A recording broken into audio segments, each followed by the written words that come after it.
Kami ang Sepak Takraw Kickers!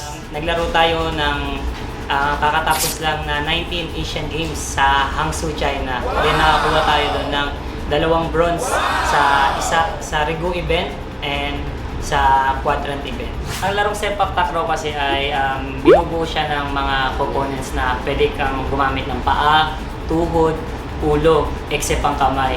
So para rin din siyang badminton at volleyball na pinagsama na ang rules is point system din at merong net at kasing taas din siya ng badminton at the same time meron siyang Rigu event, doubles, quadrant at hoop. Maraming event ang Sepak Takraw. Ma-apply po namin yung maging masaya, tapos maging confident, tapos ano pa ba? Ayun naman, anong masasabi nyo? Papasaya po namin yung mga manonood mamaya. Titingnan. Galing na nila. Isang daan na lang pera ko pang gas eh.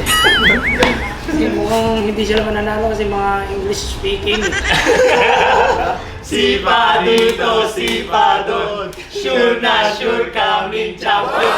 I-invite nga namin kayo manood mamaya sa Family Feud. Kami ang team Sepak Takraw Kickers mamaya bago mag 24 oras. Yun.